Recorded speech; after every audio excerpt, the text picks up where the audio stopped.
Good morning. Hey, it's DanceRevivalPunk.com. I got my opening mixed up. It was the wrong order. But anyway, good morning on this not so chilly morning. Finally starting to feel like spring. And today we're going to talk about why most of prepping is just procrastination. Why it seems like you are being productive, but you're just fucking around. All of that and more in today's episode of the Survival Punk Podcast. Before we get into all that, though, let's take a listen to our morning theme music.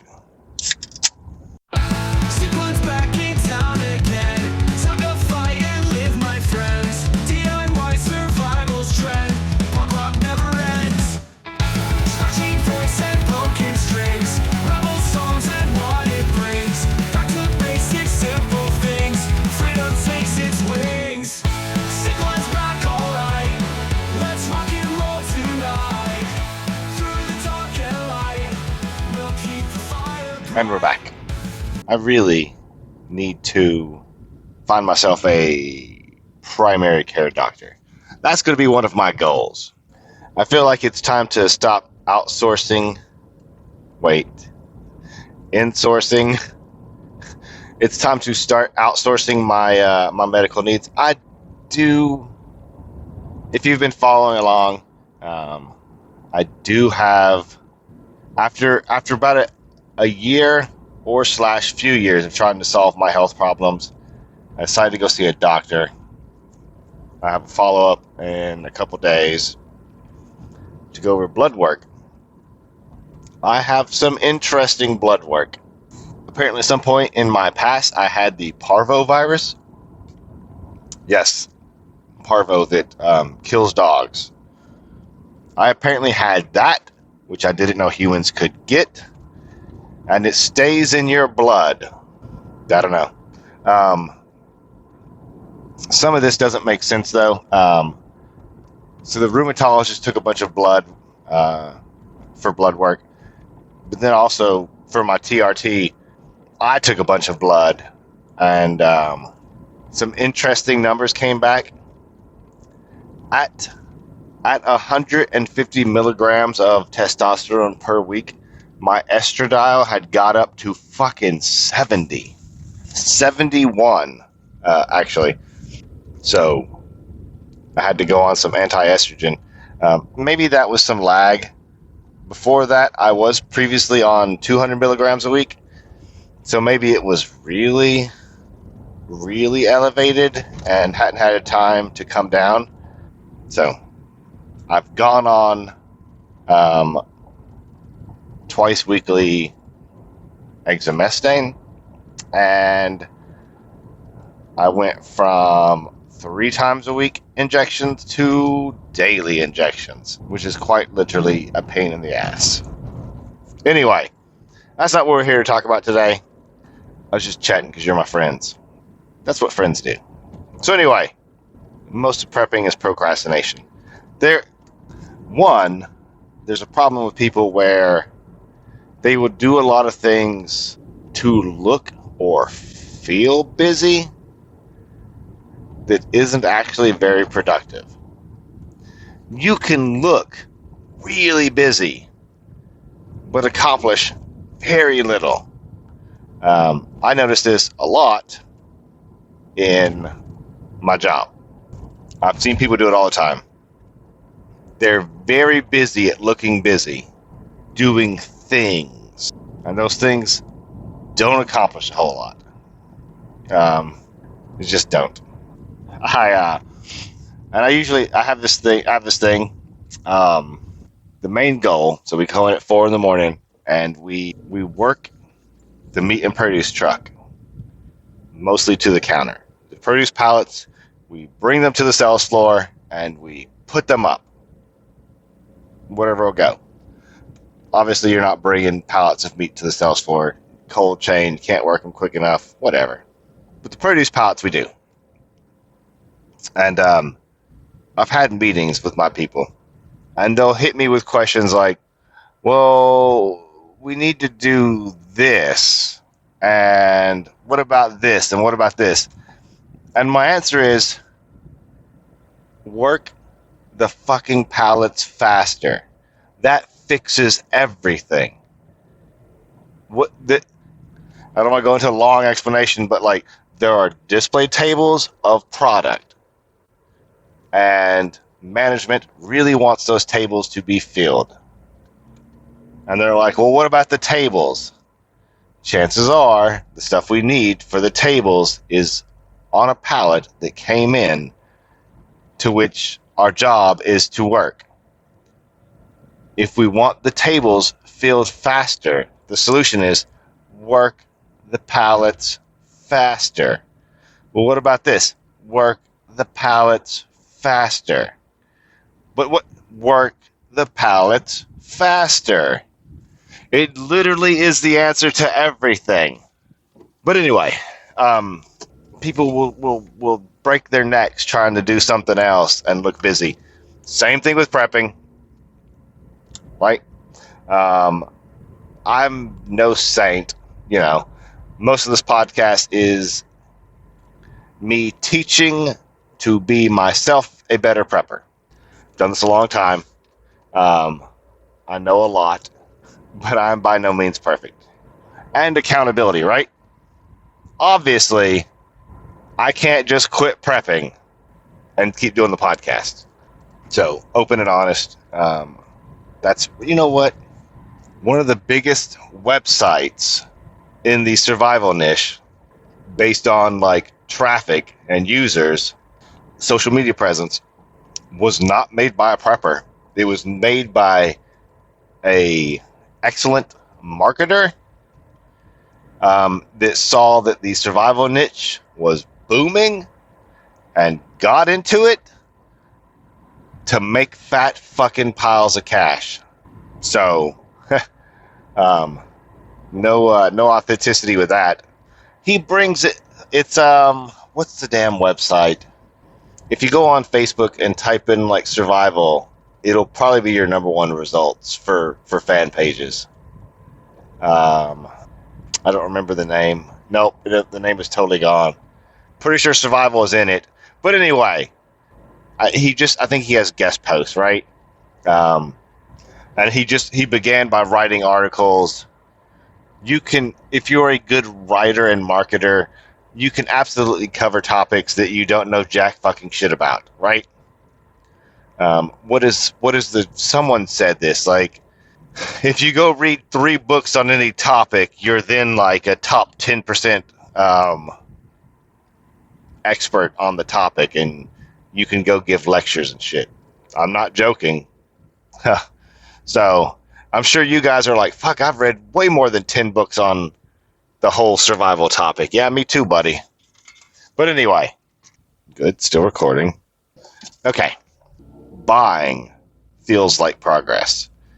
Instead of doing any of the other important parts of prepping, granted, to be a prepper, you have to prep things, you have to spend money. However, spending money is absolutely a dopamine hit, and it feels good to go buy preps. I mean, it does. I'm not gonna sit here. One, I'm not gonna say don't buy anything, because clearly you're gonna fail at being a prepper, right? There are a lot of preps you can do without spending any money. Some of them are more productive than others, but you do have to, right? Like, you can't have a deep pantry without spending money. A deep pantry, though, necessarily isn't the, like, I feel like if you were to like to list the flashiest, most exciting parts of being a prepper slash survivalist, I don't think building a deep pantry is on that list, right? Buy a pallet of MREs. That is fucking, that's cool, right? You can tell all your prepper buddies, what'd you do this weekend? I bought a fucking pallet of MREs. Yeah, that's pretty awesome. Practical, MREs are fun. I need to buy want to buy. I want to buy another case of MREs. I want the standard military. A friend of mine sent me an Amazon listing. I think it was Amazon to humanitarian aid MREs that are meat free. I think they're lentil based. They're good. We ate one, but I like my meat. um, Variety though is the spice of life. So not like I have regrets for buying this. And to be honest, had I bought a case of military issued MREs, I liked them too much and we would have eaten them, right? Flip side, I would have eaten them. So it's fun sometimes to do things like go on a day hike and take an MRE and or 2 or 3 with the family, and you stop and have MREs for lunch. It's fun. So that's definitely something that I'm going to do. My daughter has never had an MRE. I think she may have had some of the stuff that we sampled in the humanitarian one, but she's never had a normal MRE. And I think, depending on the flavor, we could get her to try some stuff. She's getting better, but she's 6, and sometimes it's hard to get her to try stuff. She's better. When she was like young, she would eat everything. Duck, curry, everything. And then she went through a real picky phase, and we've encouraged her to branch out. She's real suspicious of sauces. I don't get that. Anyway, buying stuff. Not always the most productive thing, right? Firearms. Another flashy, like, high dopamine hit thing to do, right? Buying firearms. Fucking love firearms. Really, I'm really tempted to purchase another firearm. I thought about getting a subcompact carry. I'm thinking, what is it? Is it a Sigma P30? There's a couple firearms that I've definitely looked at. One of my buddies has one he's trying to sell. It would make a good excuse to visit up that way. I have a bunch of friends up north, Michigan and Wisconsin, and if we were to do that, we would have to try to find a way to visit all my friends up there. So save on hotel rooms, just crash on everyone's couches. Do a survival punk northern visit. Anyway, if you're buying more firearms and you haven't had any training or any training in a long time, and I fall in this category, it's been a while, I absolutely need to take a pistol course in the near future, which I don't know if you guys follow it on YouTube. I don't know if he's still there. I need to look. The T-Rex Arms is right down the street from me, like maybe 20 minutes from my work is the T-Rex Arms shop, and I absolutely should have been in there like a million times. If they have a storefront, I don't know, but I need to take a firearms class. A couple. I mean, I've never taken a rifle class. I've only taken pistol classes, and even that has been a while. I have a sight on my AR-15 that I've never even got to go try. I need to check the batteries. Well, I mean, I need to replace the batteries. I would say classes aren't nearly as flashy as just buying another gun, but way more important. If you own firearms in the kind of 4 or 5 basic categories that you should be owning firearms, you definitely need to be taking a class before you buy another one. And even if you don't, like, so if you have whatever you have, you probably need to take a class in. Unless the only thing you have is a shotgun. Shotguns are great. And they do have shotgun courses, I'm sure. But I would, if that's the case, I would maybe nudge you towards getting a handgun and taking a class for the handgun. Next up, watching videos. And this kind of also goes into like analysis paralysis. Let's make sure we're still recording. I'm paranoid about that sometimes.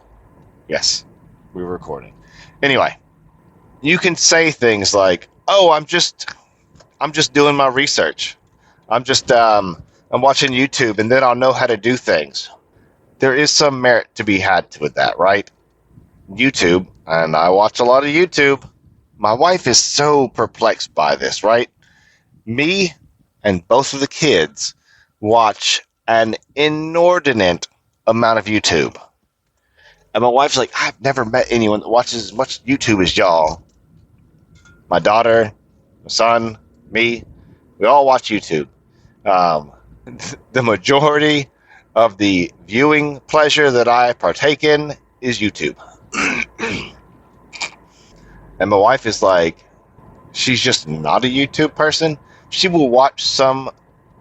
I have YouTube channels that I watch only with my wife, and she enjoys those on occasion. My wife is a Pisces. And if you know or love a Pisces, then I probably don't need to explain anything. She is, what's that word? Fickle? Fickle's a good word. She is fickle. She does not like doing the same things often. She does not like routine. She is chaotic in that way, but really rigid in other ways, and I don't understand any of it. So, yes, learning things, reading books and watching YouTube is important, right? However, at some point, you need to do stuff. You can't just amass knowledge without implementing it, right? Yeah, it's good to know stuff. But if you're watching a video on like the top 10 plants to plant this spring, or you're listening to the episode I did on perennials, you need to go implement that, right? You have a time frame, right? I've gained this knowledge on this subject. Now go do it, right? At least have a plan in place, right? That's another thing. Having a plan. You can absolutely sit down and make survival plans, and it's not flashy, and it's not super fun unless that's the way your brain works, right? If I were to task my wife with making a bug out binder, she would fucking kill it all day long. That's organizing and just planning. That's her superpower. She would be great at it. I would want to off myself. I have made bug out binders and survival plans like that, and I've thought about making it as a product to sell. I really want to have a physical survival punk product. Something besides the survival punk army. I want to get into the physical things. Yes, I've done like merchandise in the past, and I don't currently have any. I might run another Teespring project, a Teespring shirt at some point in the future. I don't know. Some new design. My last thing was Tread on Evil, and that project was okay, but then the shirts the design didn't work out all that well. Now with AI, though, I can just whip out new designs and have them up in no time. But anyway, it's good it's good to learn. It's good to learn, but activity doesn't equal progress. Motion feels like action. You can spend years prepping without improving your life. Buying gear instead of building skills. Watching videos instead of practicing. There's a lot of things you could do that don't involve money. You can watch a video on making a figure four deadfall trap, but if you don't go practice it, it doesn't matter, right? You can absolutely have the theoretical knowledge of building a figure four deadfall trap. That doesn't translate into building one. You need to actually practice that skill. If you say, oh, James, I've seen like 100 videos on figure four deadfall traps, I can go make one, fucking go do it. Because I too have seen a bunch of videos on it.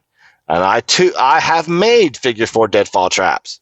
And unless you do it often, you will forget and you'll fuck up, and they are finicky. So practice that. Also, don't let yourself forget the actual daily problems, right? Waiting for the right time to start, that is a dumb idea. So it's easy to buy gear, make lists, watch content, and talk about scenarios. It is hard to fix finances, get into shape, learn skills, change habits, and face real-world weaknesses. So this has been James for SurroundPunk.com. DIY to survive, you guys.